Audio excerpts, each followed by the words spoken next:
Introducing Pretty Girls Love Real Estate.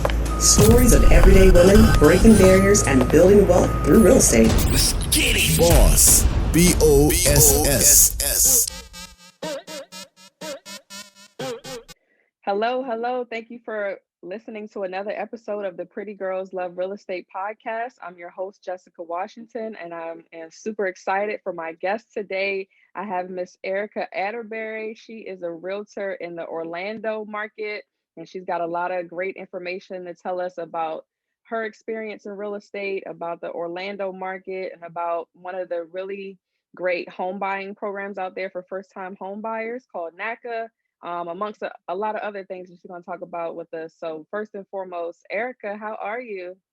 Hi, super excited to be on your show as your guest.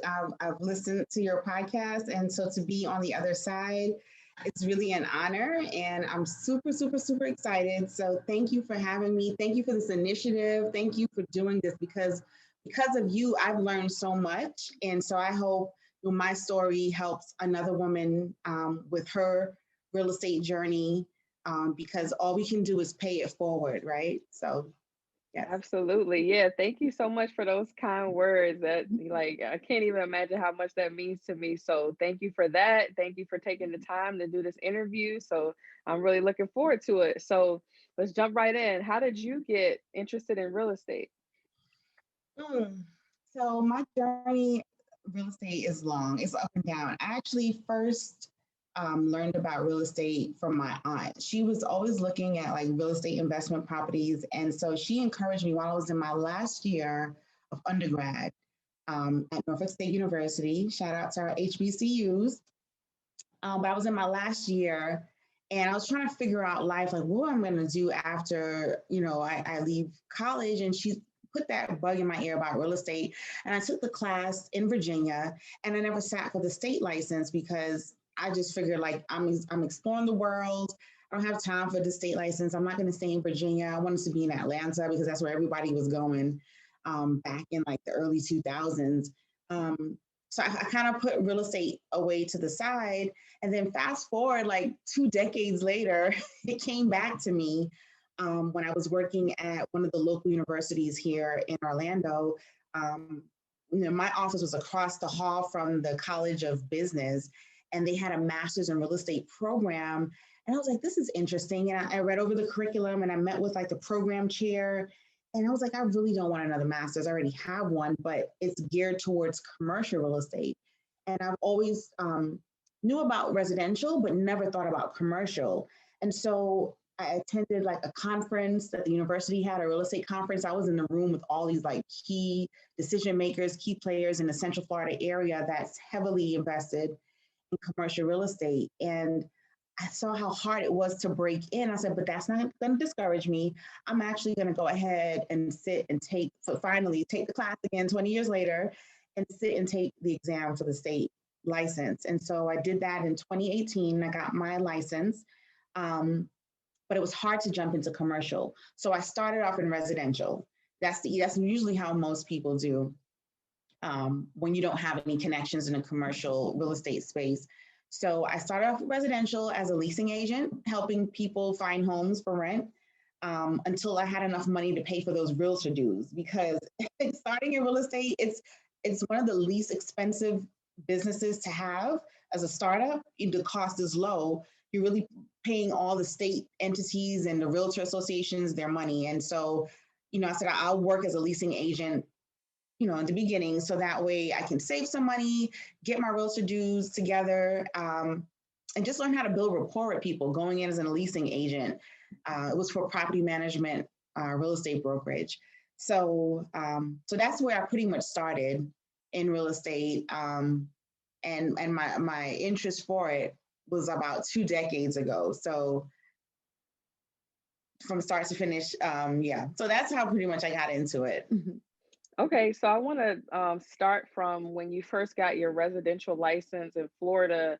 And, one of the things that people don't think about when they first get their license, they kind of want to just jump out there and get ready to sell houses or whatever whatever part of real estate they want to deal with. But picking your brokerage and where you actually hold your licenses is super important. So what are some of the things that you thought about? What are some of the considerations you made or questions that you asked when you first chose to be with your brokerage? Right. So I kind of answered part of that question. I think I jumped ahead a little bit. So when I first, how I decided on what brokerage I was going to work with, I had no idea. Like I think the real estate school that I went to, they had a class for that. And I was like, I am not paying any more money for anyone to help me figure out what broker to pick out. You figure like, I have a lot of sense. I can figure this out on my own. But for me, the first company I hung my license with, they didn't require that I had to belong to an association. So I'm part of the Orlando Regional Realtor Association now. But prior to that, it was a lot of money to pretty much get that and access to MLS and the national and the state dues. So this real estate company was advertising on Indeed, because I was on Indeed trying to figure like, where am I going to go? So they said you don't have to have any association affiliations right now, just your license, and get paid for each lease that you get signed. And I was like, well, I could do that part-time because I was working full-time at a local college here. And I was like, I'm not jumping off into real estate yet until I figure out what I'm doing, because I don't know what I'm doing. So it was the opportunity to be able to use the license and make some money on the side, and then kind of learn how to show a house. You know what I mean? Like I had no experience with showing homes, and most of my career has been in education and higher education, working in academic and student affairs.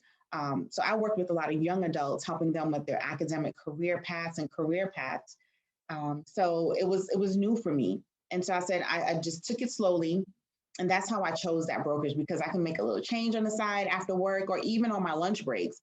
Some of the properties that were for rent was around the college that I worked at. So I was like, I can go on a lunch break, run down the street, go show this condo, and then come back to work, and then, have a little check on the side coming in. So that was one decision for me. And then as I got more, I did really well.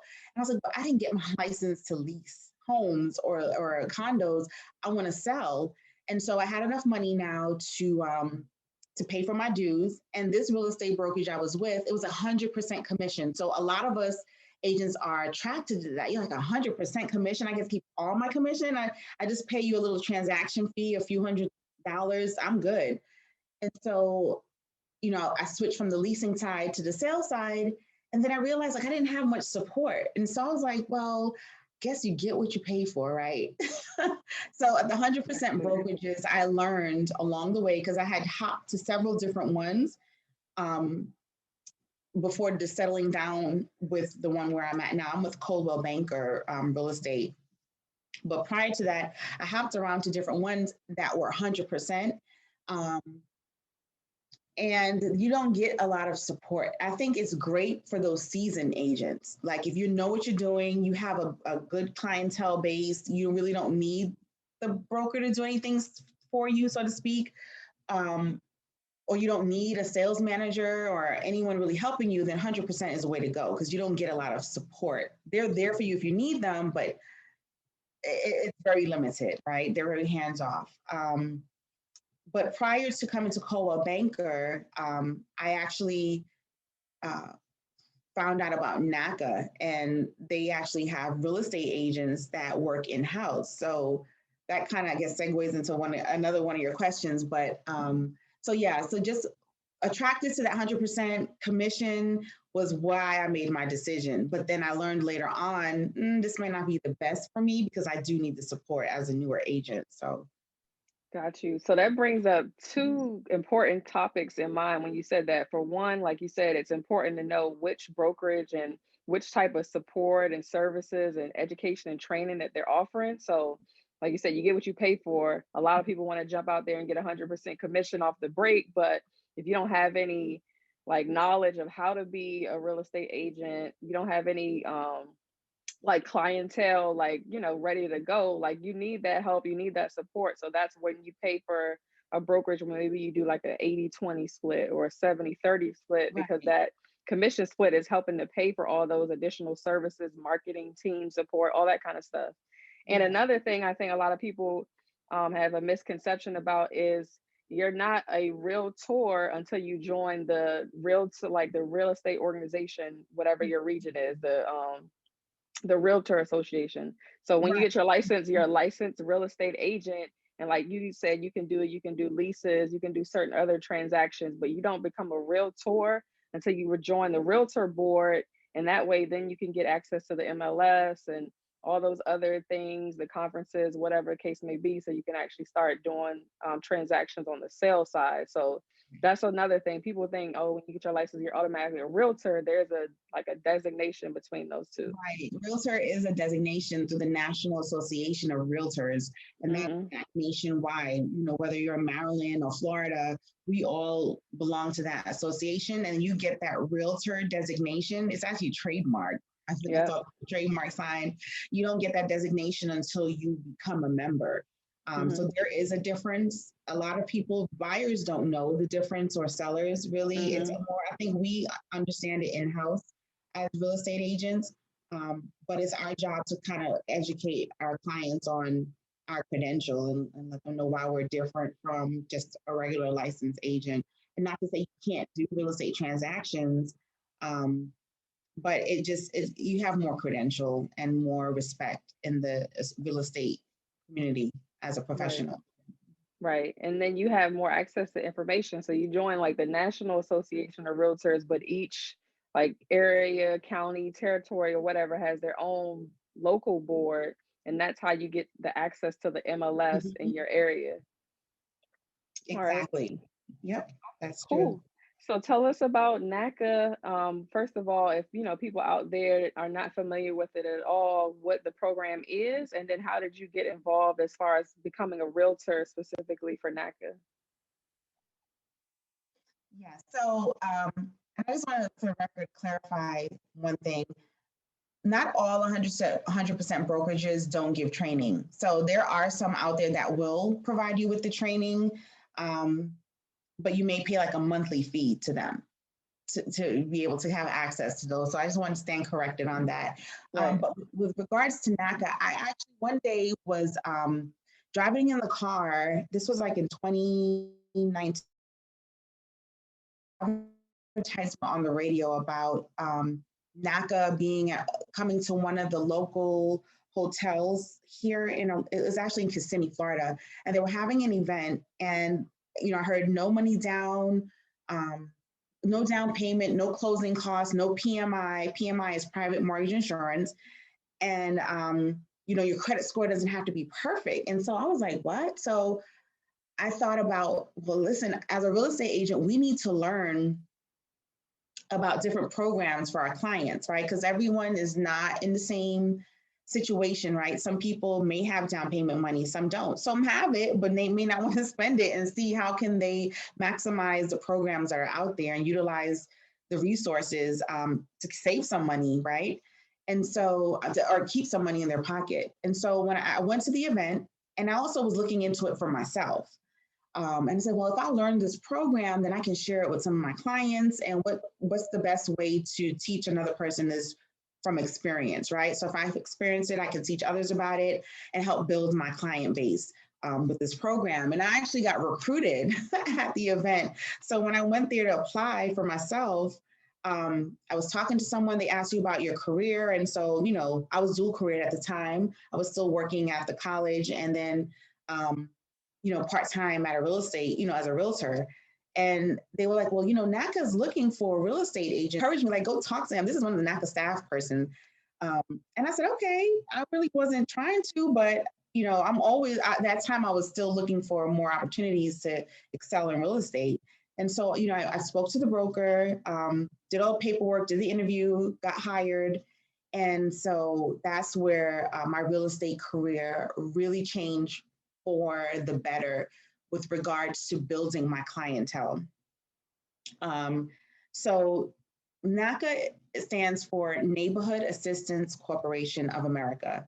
And they're a nonprofit. They say they are a nonprofit consumer advocacy group that works with helping low to moderate income families be able to achieve home ownership. they actually work with all income levels, but their targeted population are low to moderate because those are the people they believe have a hard time saving money for down payments, but can actually pay, they may be paying their rent on time, they pay their bills on time, but because of their income, they may not be able to save a lot or save enough to be able to buy a house. And so this program affords them the opportunity to get into a home literally with no down payment. They do need money to close because in real estate and in the mortgage world, we have to explain to our clients, you have to come with closing costs. Even though this program doesn't have it, there are prepaids like your homeowner's insurance, your property taxes. Those are some of the things that you need to come to closing with. And that's pretty much it. And it can vary depending on the price of the house, anywhere from $35 to maybe $7,500 is all you would need to close on a home. And so I didn't believe it at first. I was like, something, I don't know. You know how it is. You say it's too good to be true. I'm like, I don't know. So I actually, when I got the offer, I didn't start right away with them. I actually, it took me a while because I was still, again, I was dual careered. I still had, vacation time that I had to use. And, it was just like, I had students that were in my pipeline that I need to finish working with. And so I was working on my exit plan from my full-time career going into work with Naca. And then it had to make sense. Like I was skeptical. I was like, I don't know if this really is going to work. And so after a couple of months of observation and training with them, I realized this is real. Like this is legit. And so they're a nonprofit consumer advocacy group, as I mentioned, but they're also a mortgage brokerage. A lot of people don't know that. They have something called an NMLS number, which allows companies to be able to shop for mortgages or originate loans for mortgages. And so they broker loans to, right now, it's just Bank of America. They have a partnership with Bank of America where Bank of America is actually waiving all the fees associated with the loan, right? So the title costs, the surveys, like all those fees that you usually find on a closing statement, they're really gone. When I saw the first, what's called the ALTA, the first statement, the closing statement that title agency provided, I saw like there's thousands of dollars really written off. Like it all is in the column for the lender, where the lender, because on the statement it has a column for the buyer's expenses at closing, the sellers, and the lender. The lender's section is like this. Like all the fees are like maybe like 10 items. So Bank of America is taking care of those fees associated with the loan. So it's a phenomenal program. They also have in-house real estate agents. And so each state, NACA hires a managing broker. So that's someone who has a broker's license, and NACA, I guess, pays them to use their license to be able to sell real estate in that state. And so that's how I was able to hang my license with NACA. And they operate in each state as a real estate brokerage. So a lot of people don't know about that mortgage brokerage side. It's not really advertised like that, but it technically is, because once the loan originates at NACA, it goes to Bank of America. So it's a super program. I would definitely recommend it for people who are looking for a home as their primary residence. It's not a loan for investors. So if they find out that you're actually renting out the property and not actually living in it, they have a hidden lien on the mortgage. It's about $25,000 the last time I checked. I don't know if it has changed since then, since last year, but they will foreclose on you if they find out that you're not living in the property. And so with that also comes a couple other stipulations. Again, it's a wonderful way into a home if you don't have a lot of money saved. And if your credit score is low, not because you don't pay bills on time, but you just don't have enough credit. Like you may not have a car payment. You don't want to use credit cards because you're like, I buy everything cash. Some people really, really and truly try to stay away from debt. And they may not have enough established credit. Well, this program will allow you to buy a home and not have to start opening up credit card accounts. And then you have another set of people who had tons of credit cards, messed up along the way, learned from their mistakes, but it's taking a long time for them to build a higher credit score. And so because they've learned from their mistakes, it's going to take them longer to get to where they need to be. Well, Naca will allow that type of person to get a home as long as you have nothing in collections in the last 2 years. If you have a 400 credit score, they will work with you. I had a client who had no credit score at all. She came to this country with her ambition, pretty much, and she purchased a home. Actually, we're closing soon. And so because of Naca, that they help her make that happen. The drawback to the program, right? Because there's always pros and cons. Yep. The drawback to the program is you don't have access to the equity in your home while you're living in it. And so what I mean by that is there are instances where people use the wealth that they've built in their home by taking the equity to invest in other things, right? So it's called HELOC, right? You've heard of HELOC, HELOC, the home equity line of credit. Yeah. So if you have some equity in your home, which a lot of people do nowadays, right now, the way the market is, let's say, you wanted to borrow, several $1,000s from your home to purchase an investment property. Maybe, a house around the corner that's abandoned. And maybe you thought, I want to fix my neighborhood up, or I just want to be an investor and fix my neighborhood up at the same time. I want to buy this house around the corner and rent it. But I'm going to use the equity I have in this home to go ahead and buy that house cash. It not going to allow that. You can't. The only way you have access to that equity is if it has to be a dire situation, like maybe the roof is messed up, your insurance company is not paying out for the claim. Maybe you're having issues getting the insurance check, or maybe it's just taking too long, whatever the reason is. The house has to be in like bad condition. Maybe a pipe broke, a leak in the roof. It has to be something extenuating in order to get access to that equity. Otherwise, you have to sell the home and take the equity. Once you pay your mortgage balance, what's left over is your equity. You take that and put it in your pocket. That's the way you'll access the equity in the home, but you have to sell it, really. Or can't you, then you say you can refinance to a conventional mortgage? It is conventional. So this program, the loan program that Naca has with Bank of America is conventional. It's 100% financing, and it's a conventional loan.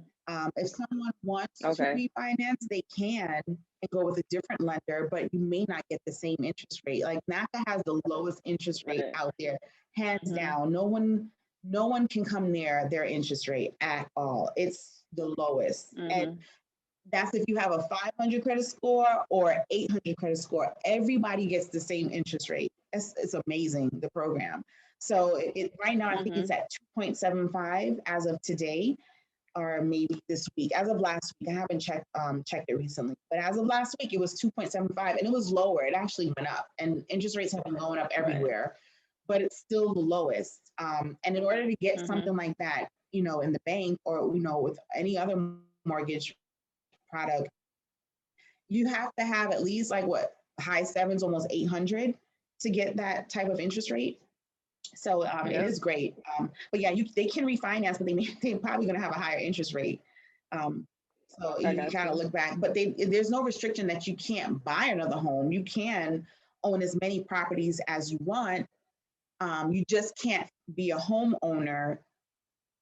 You can't be a homeowner at closing. So let's say you own a house right now and you wanted to use a Naca loan, you can, but you have to sell that house that you currently have. They're not going to allow you to have two homes and use the Naca mortgage as an investment property, because it's in their eyes, one of those properties are going to be an investment because you're not going to be living in both of them. But you can, if you are an aspiring real estate investor, you want to invest in real estate, you can, but this home would have to be your primary residence. And if you wanted to invest in other properties, just find another avenue, right? Maybe you can go with hard money lenders or go to your bank to see if, you can get approved for an investment loan.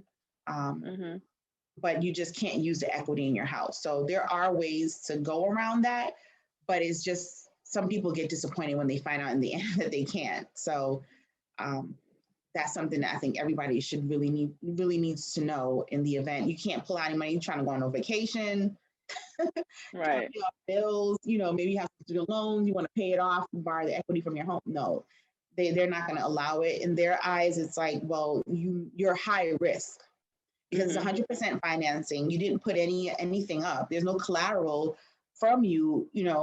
Most programs you need 3.5% to 5% down, and you have PMI, right? With them, there's no PMI, there's no down payment. Like when an underwriter looks at the risk analysis, this is a high risk loan. So they're like, we're not going to allow you to borrow anything off this home. And then, what if you default and can't pay that back? So I think that's where they're going with it. Like, let's just keep it simple. If you want the equity in your home, sell it. But you only can use that program once every 5 years. Okay. And then can you talk a little bit, because I feel like it might be somebody out there listening and be like, hey, this sounds amazing. I'm ready to go. I'm ready to sign up and I'm ready to buy my home like next month or something. Can you talk about like the actual process? Because it's more than just buying the home. It's like a whole like financial literacy, establishing like your, great financial health or whatever. So it's like it's a couple months to maybe up to a year, like length as far as the program. So you can talk about the process of, once you first sign up, like you got to attend meetings, you got to do a whole bunch of stuff to finally get to the closing table.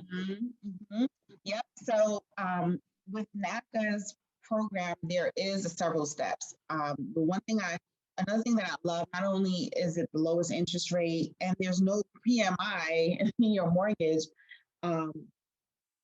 a really great piece to this program is the financial literacy, as you touched upon.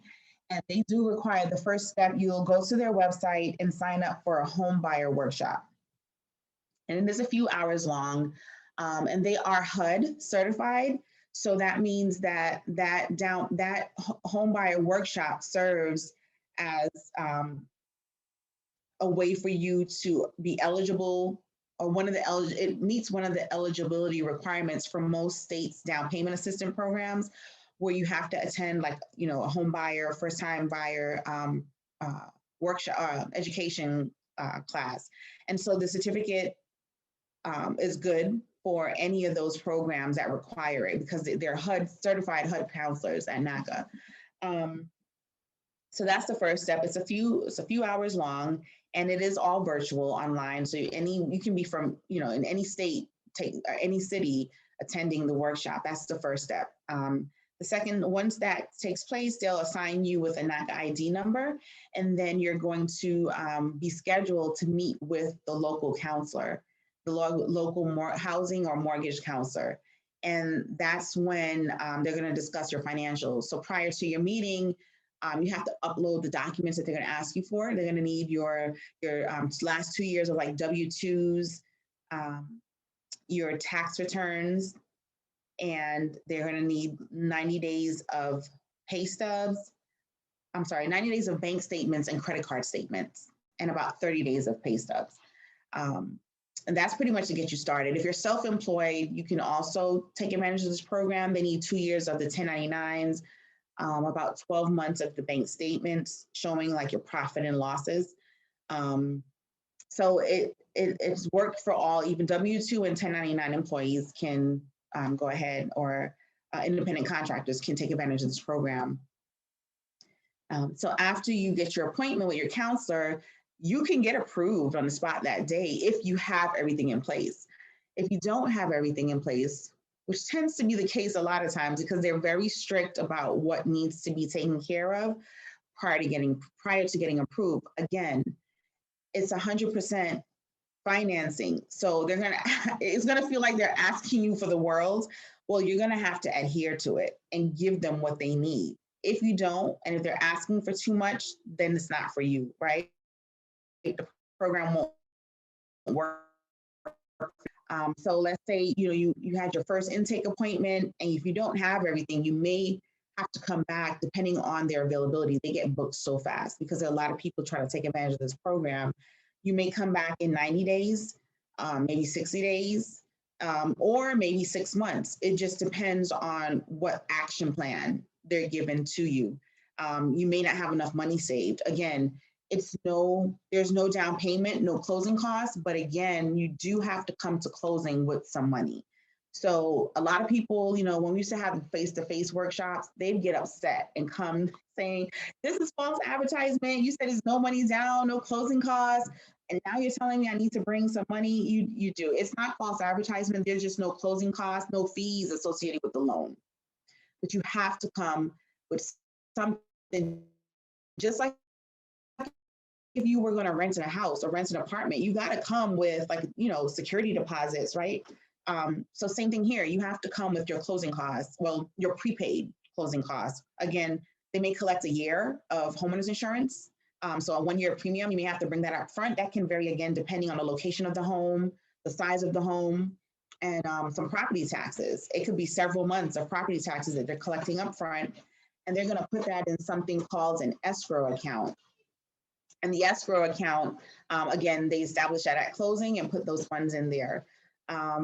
What else? So after you've attended your first intake, if everything goes well, then you'll be able to get an approval letter and go shopping. And that's where I came in, right? Once they're qualified, we'll go ahead and start looking for their home. But if you're not qualified, you have to keep up with the steps of the program. Otherwise, you'll be waiting forever. I also want to say that it's not just for like a regular single family home. You can buy up to like a mixed use commercial building with this as well. And then also, I wanted to ask you as a realtor, when you're going out making offers on different properties, are not like somebody paying cash is way more competitive than somebody with any type of mortgage, especially when you're talking about like FHA or something that's 100% finance. So as a realtor, how was that for you as far as being competitive, making offers on properties in the marketplace with people that had a Naca mortgage? It's funny you asked that because, yeah. So just like everywhere right now, cash is king. Like the cash offers are killing the real estate game right now. Yeah, it's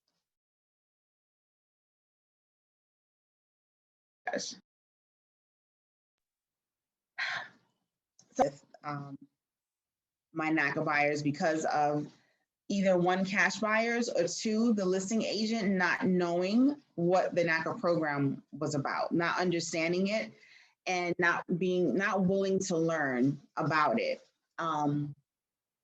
So it's challenging when you have someone on the other end that's not receptive to it and don't want to take the time to learn about it, because not only do they have to learn about it, but then they have to explain it to the seller that they're representing. And if they really don't understand it, they're not going to explain it well. And they may not sell the program to their client the right way. So I've came across those challenges where the seller's agent or the listing agent really didn't know what it was about. And if they did, they'll go online and maybe look and like glance at the website and then have their own conception of the program. And it's a misconception, actually. So yeah, so that was a challenge. Right now, even though I work with other programs besides Naca now, I'm no longer there as an in-house agent. As I mentioned earlier, I work with Coldwell Banker Realty, but I still have clients that are using that program and as well as other programs. And Naca or not, they're still getting outbid. So there's a lot of cash buyers that are coming from up north to Florida. And they are buying these homes cash. They're selling their like $500,000, $750,000, $1 million property up north, and then coming down here and can buy several. So that is a challenge. And even, and maybe that's a really savvy investor. And even the regular person who's like ready to move from up north to down south, they're coming here in boatloads, so to speak, for a better lack of words. And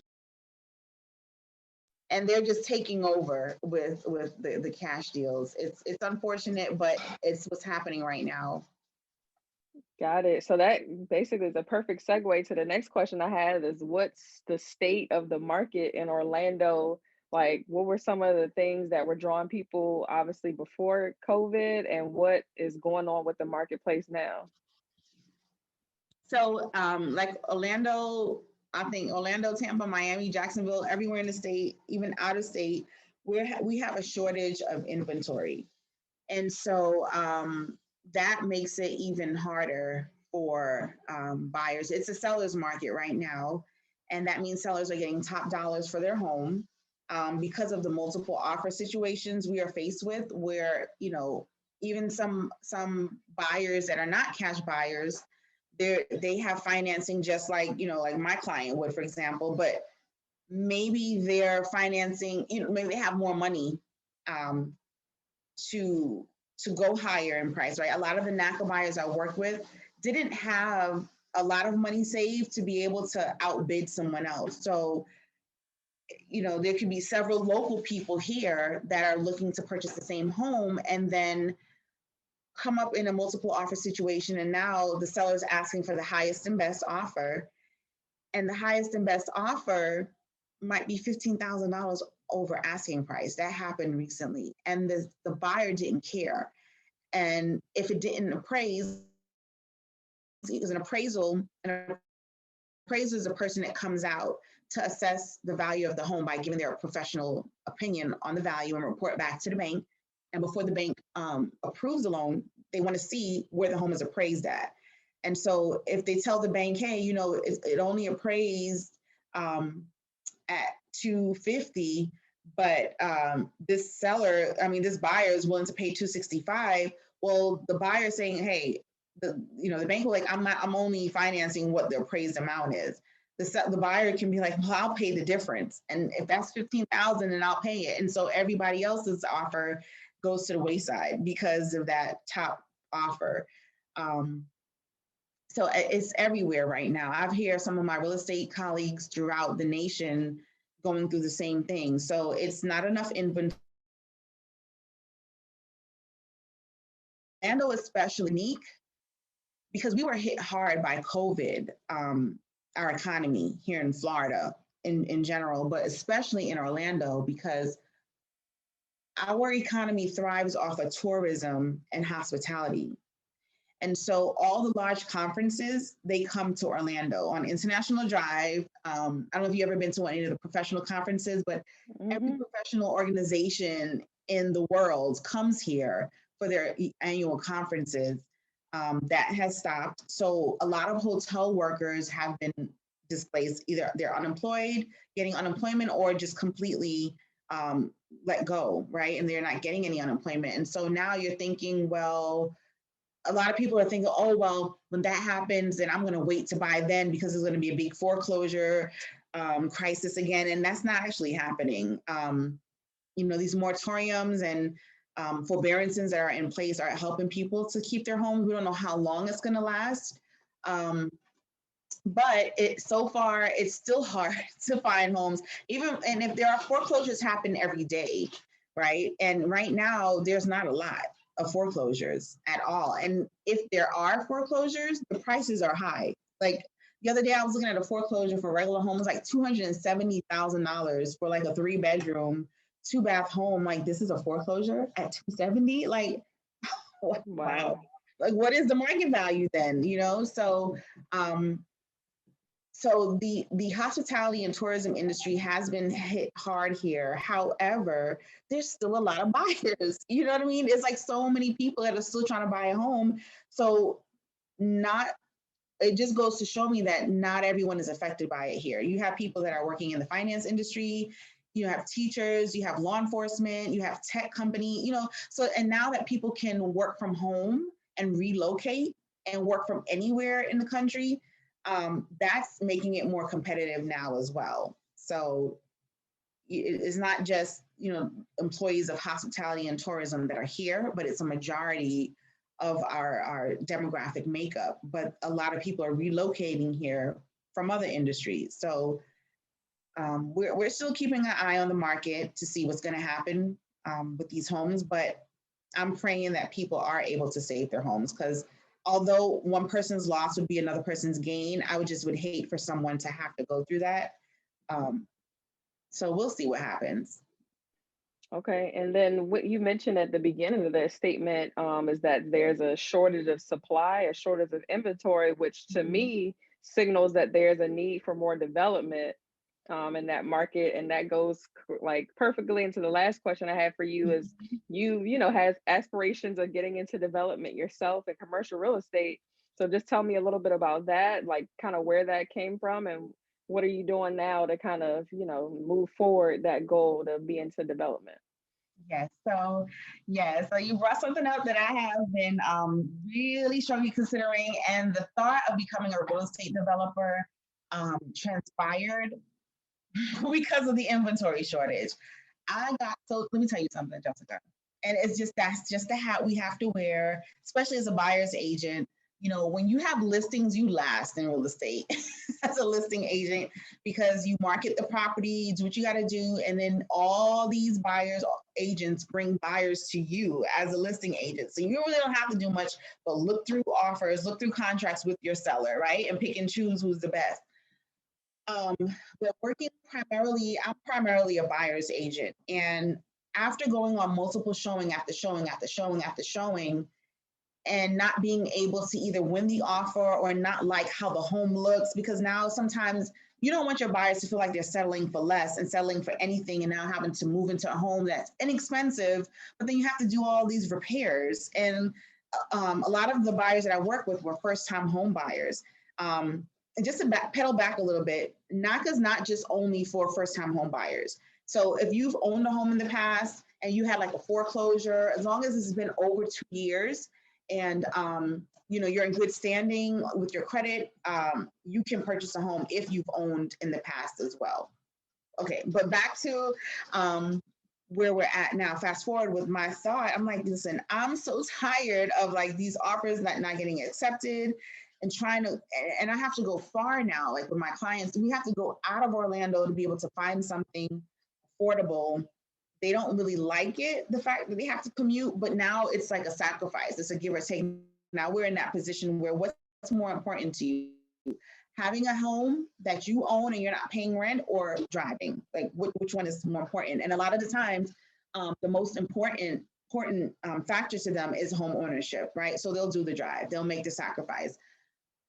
But coming home every day after showing, seeing like, I'm like, you know what? I'm tired of this. Like, I need to be able to come into this as a change agent. Like, what do I need to do? Not just be a real estate agent, but be a change agent. What needs to happen for people to be able to have a home that they can afford and not have to drive forever trying to find a home, or drive far out of Orlando to purchase?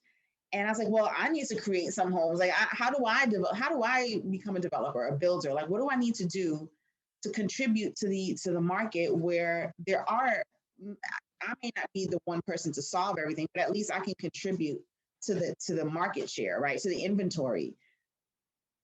And so I've been doing research. I've been listening to so that's what kind of brought me into discovering you, Jessica, and Pretty Girls Love Real Estate, right? Because I was trying to figure out who's in the game right now that is working as a real estate developer or with real estate development companies. Like, what do they know? What did they learn? What can I learn from them? So that's how I discovered your podcast, which I'm so grateful for. And just researching and talking to you and like other people that, I'm sorry, that's my child in the background. No worries. But just, talking to you and some of your guests, I've had the opportunity and the honor to be able to connect with some of your guests that are in real estate development. And so it can be done. It's not going to be easy, I know. So that's why I'm trying to get it together now, so that in the next few years, I can actually be a developer and have some homes to put on the market and be able to present these to those who are in that low to moderate income bracket, or even those who are not in a low to moderate. There are people that have legit good incomes, but still are spending like 50 to 55% of their income on housing. Like that's ridiculous. I don't think that it should be that way. So a lot of the affordable housing programs that I've noticed, you have to have, like, if you have a family size of this and an income of that, then you're going to pay this, which is like cheap rent, right? You see these cheap, real low rent because you have a big family and so therefore you qualify for that. But what if you don't have a big family? What if you don't have a family? What if it's just you? You know what I mean? What if you're just a single person, making a little income? It's comfortable. You're not making a whole lot, but you're making more than the median. And you don't want to be house broke, right? You don't want to spend half your paycheck on housing. You still got to save money. You still got to pay, if you have a car, you got a car note, if you have insurance.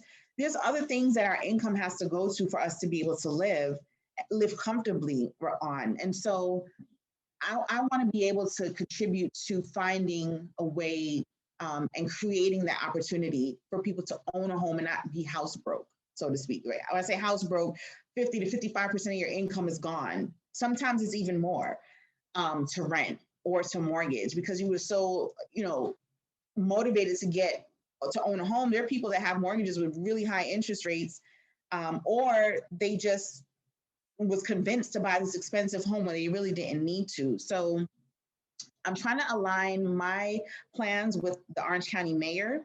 The mayor notices the initiative. He notices the problem that affordability housing, we have a crisis here. So he notices it and he has a plan for that. So I'm trying to, so I've been researching his plans and looking at ways that I can kind of fit into his space and see if, him or his colleagues will be able to support my idea and my initiative. So with that being said, I'm going to take the first step this month by attending a seminar. It's with an organization called Incremental Development Alliance. It's a nonprofit. They call themselves a nonprofit alliance of practitioners, and it's people from like different industries in real estate development who are offering aspiring developers like myself some training and some mentorship, because mentorship is important, especially if you don't understand the industry that you're getting into. You need someone to guide you. Again, hence how I found you, Jessica. Like I was just looking for mentorship, looking for something to help me kind of figure this out.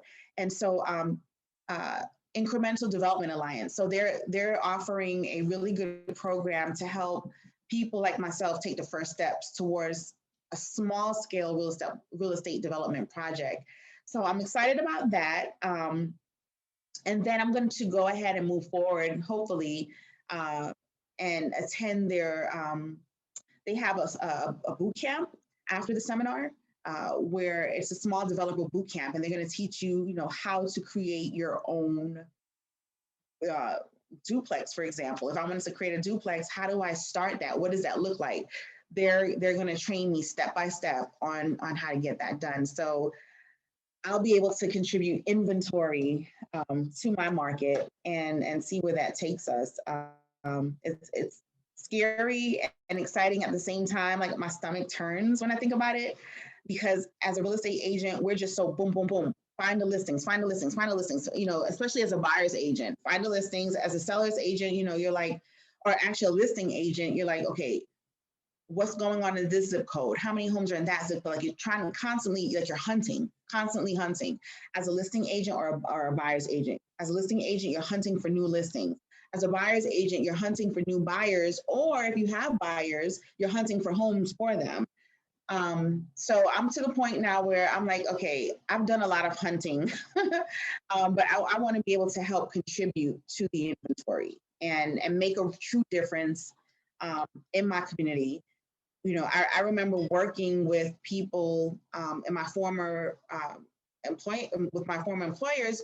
Everyone had great jobs. We work for the state. We get great state benefits. But they're succumbed to living in areas where, unfortunately, it's more like low income. And then other things come along with that. And they didn't feel comfortable living in those neighborhoods. They're like, why do I have a really good job? Why do I have to live here where people, they fail to, maybe they didn't want to get higher education, or things didn't happen in life where they didn't. So they're kind of forced to live in a certain area where everybody's kind of the same, in the same income bracket. And so, and it's just life, right? We don't want to discriminate, but we want to see ourselves uplifted. We want to rise from poverty. And so if you have a good job, why should you live on a poverty level if you have a good income? So hopefully this will all come to fruition. And I'm taking the first step this month, and 2021 is the year for me to gauge in that. So I'm excited. And I want to keep you posted on it too, because you shared it with me. I registered too yes. for the one-day seminar. I did this one-day seminar one, so we can definitely do that part together. So I'm looking forward to it. Yes, and it's virtual, and the initiative started it's in California, I believe Fresno, California. Yeah, I'm here in Orlando, Florida, but you can do it from anywhere, and it's for anyone that's looking to be a change agent in their neighborhood or in their community. So I'm excited about that. So real estate development is on the top of my list this year. And so this has been my journey so far. And I've been 3 years in real estate. 3 years, I've had my license for 3 years, but I only been doing it full time for about going on 2 years now. So a little over a year and a half, pushing 2 years. This summer would make a full 2 years of full-time real estate. So that means that, when I say full-time, that means, I quit my traditional full-time direct deposit every 2 weeks paycheck, career. Yep. And you're betting on yourself in real estate. That's what I like to hear. And I think this had to work. And I'm so thankful for Naca when I was there, because it taught me so much as a buyer's agent, because I worked with the Naca members who didn't have real estate agents. And I sold my services myself, and I just believe in working with integrity and just explain to them who I am, what I can do for them. And if they want to work with me, they do. If they don't, they don't. But a lot of times they did. And then they referred their family and friends. So I have a really good referral base from that. And it warmed my heart. It was so priceless to be able to help especially a lot of single women come through this program. And they've been in relationships in the past that didn't work out. They have children, them and their partners are no longer together, but, they have to figure it out for them and their children. And so a lot of times they thought they needed a partner. Most of the time it was a man, right? They thought they needed to be able to afford a house. When they realized that they can do this on their own with the help of Naca, and then people like myself being a real estate agent, helping them, educate them on the market and where's a good place to buy and how to figure out what school you want your child to be in. They were really grateful. And I was happy too, to go to sleep at night knowing that I really helped make a difference in someone's life. And it was priceless. So, but I was just limited to only the Naca program, and I couldn't use other mortgage programs. So that's why I decided to leave. There's several reasons, but the main one is I lost a lot of clients because they got frustrated with the process. And I'm not going to lie, it's not easy. It can get frustrating a lot of times. It's more people applying for the program than people that work there. So sometimes people are waiting forever for an answer. They get frustrated and I can't help them. And they exit, and we built a relationship. I'm like, oh, I'm sorry, you don't want to do Naca anymore. I can't tell you anything else. Like, I don't know what other program I do, but I can't promote it because I'm solely working with them. So now that I'm no longer there, I can still promote it, plus other programs like, things that the state has, or some lenders have their own private programs. So I can actually work more with more loan products. So one day someone will be getting a loan product from my development to purchase my property. And you did mention something with Naca. You can purchase multifamily homes. That's what I would like to start in commercial real estate. And I didn't learn this until becoming a real estate agent, that although there's commercial and residential, commercial properties are pretty much residential that are 5 units or more. Right. And so if you have a building or some units that are 5 or more, it's considered commercial. And the residential is 4 units or less. So with Naca, you can purchase a multifamily. You can be a landlord. You have to take a class with them, but you can, as long as you live in 1 unit, you can rent out the others. and that will allow you to have that would be an investment property, right? Because you're living in it and you're also renting it. So your tenants are paying your mortgage, but you have to live there. You cannot move out of it. And so that's what I'm looking to start. Maybe a duplex. Start off with a duplex where I eventually build and have a building of 5 or more. And so we'll see how that goes. But I'm optimistic and very happy that I found this program. So we'll see how it goes. You got to follow up with me maybe next year. I'll be back on your show. Oh, of course. I mean, it's gonna be before then. It's gonna be before then. We're both going to this seminar, so looking forward to that, and everything that comes out of it. You're taking all the steps that you need to take to achieve those goals of being a developer, and it's people that's been in the game for decades that aren't ready to move like you're moving, so you are well ahead of the game, so kudos to you. Thank you. All right.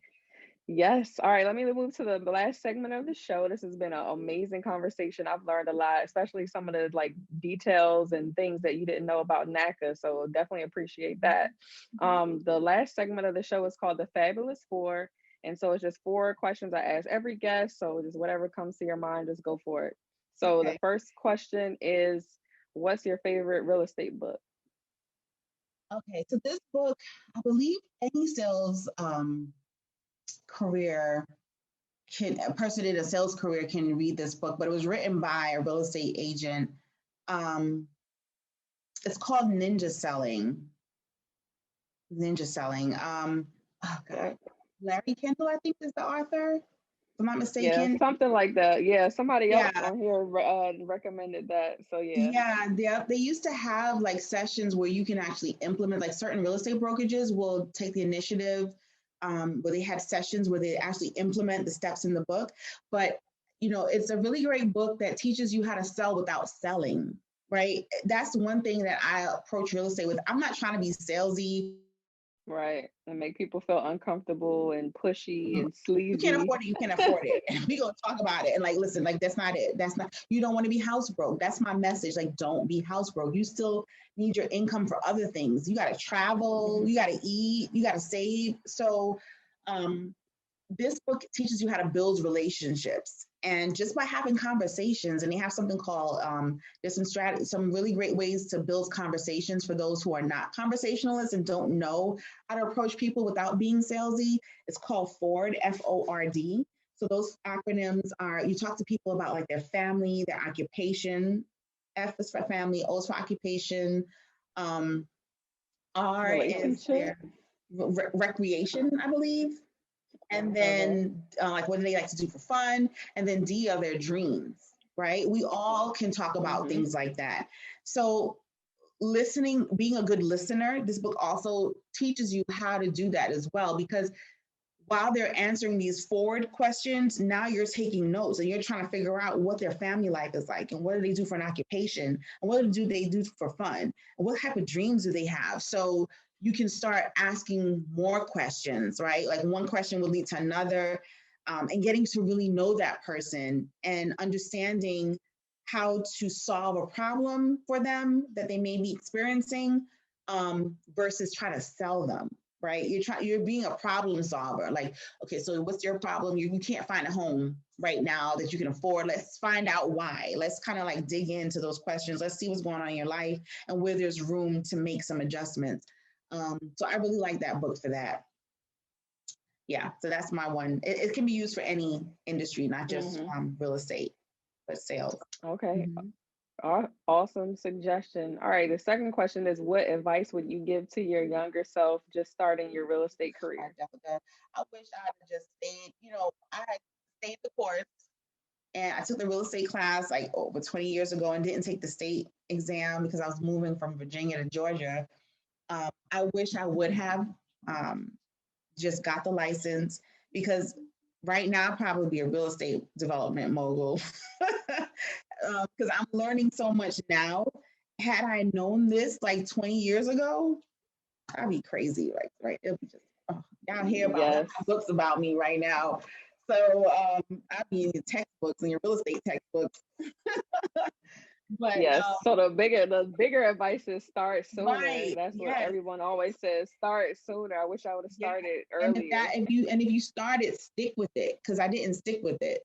Yeah, I wish I did stick with it. Because I ended up coming back to it 2 decades later.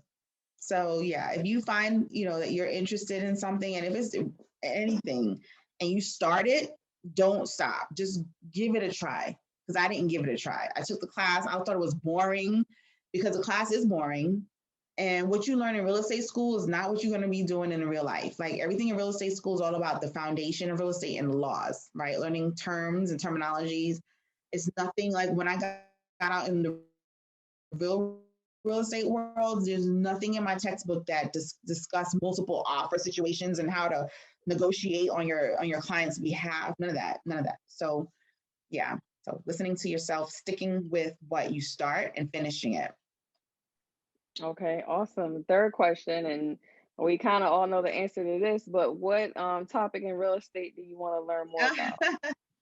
Yep. So real estate development, and everything that goes into it, right? The financing, the architecture, like the whole shebang. Like, that's something that I'm really passionate about.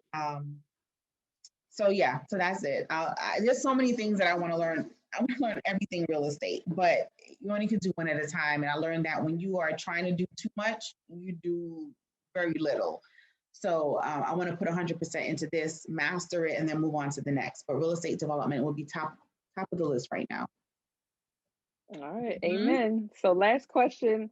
The last question is not really a question, but can you give a shout out to another woman in real estate?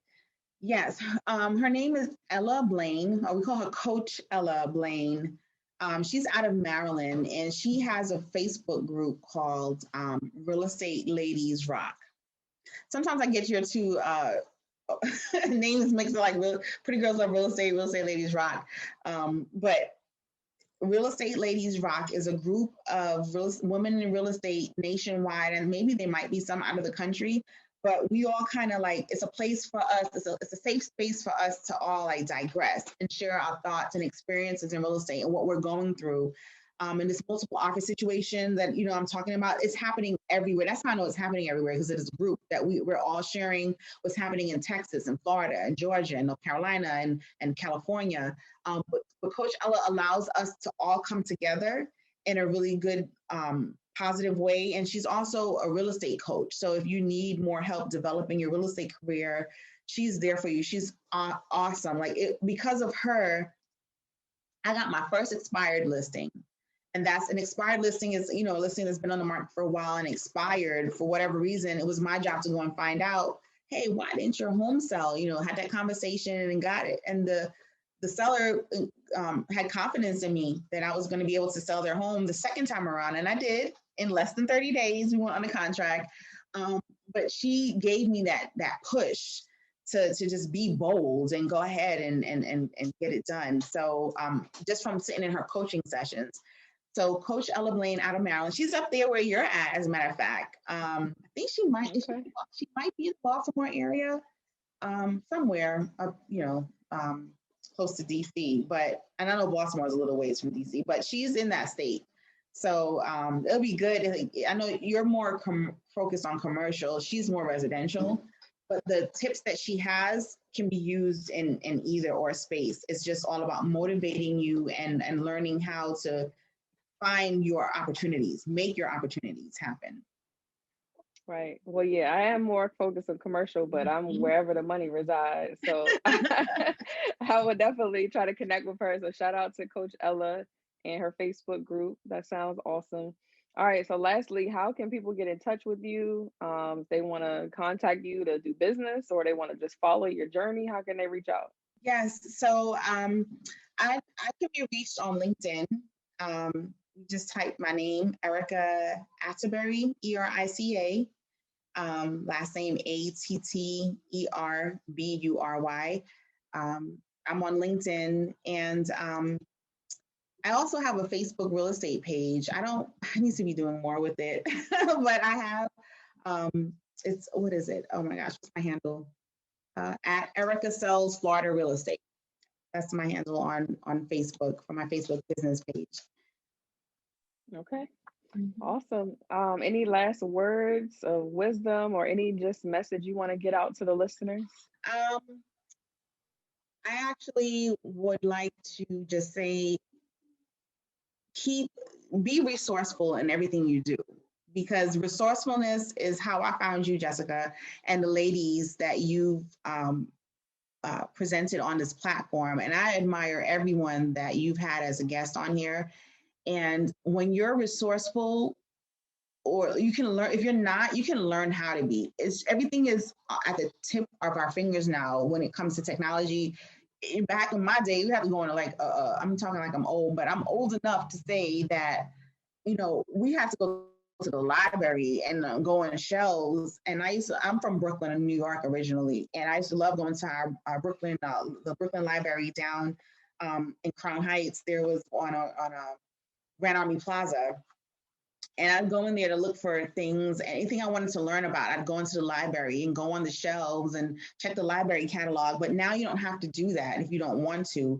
It's everything is at your fingertips. So there's no excuses to being resourceful. So if you really have a passion is about something or you want to learn more, you have to be self-driven.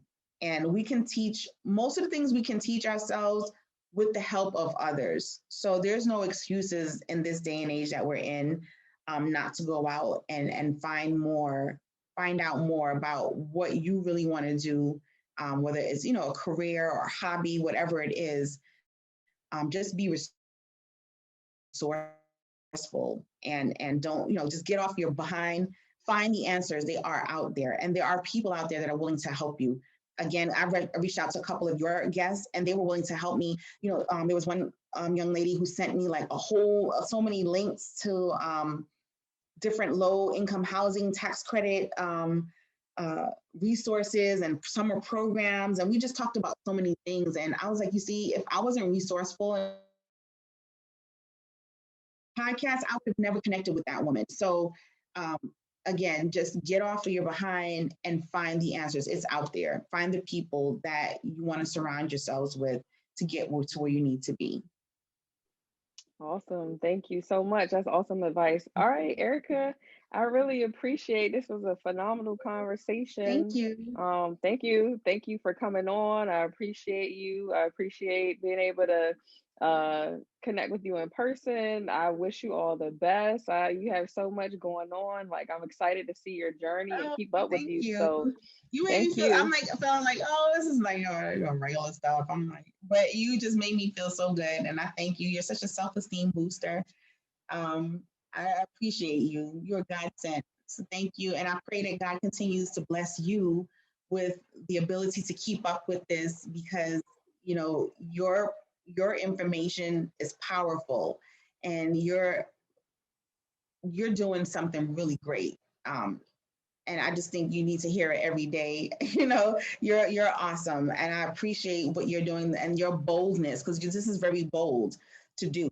Show this to the world and interview different people. So I see you doing great things. Whether I know you want to be in commercial real estate, but I don't know. You might be tying the two like into journalism. I don't know. Something's going to happen with like commercial real estate and Jessica's podcast and your videos. You might be, we'll see. I can't predict your future, but it's something. You have something good going on here, so keep it up, and may you continue to have that motivation to keep going, because this is phenomenal what you're doing. Thank you so much. And I definitely received that. Okay, that's another level I hadn't thought about, but I appreciate that and definitely looking forward to keeping up with the show. I love all the encouraging words. And, once I see people talk about how they've been inspired by it or whatever, they got something from it, it just inspires me to go harder and keep doing it. So I really appreciate that. So, all You're right, welcome. everybody. This was another episode of Pretty Girls Love Real Estate podcast. I'm your host, Jessica Washington. Thank you again, Erica Atterbury, my guest for this week. Realtor in Orlando, buyer's agent extraordinaire, and future real estate development mogul in the near future. So, we're looking forward to her journey and everything that she's going to do in the future. So, thank you so much for taking time to be on the show. and we will see you all on the next one. All right.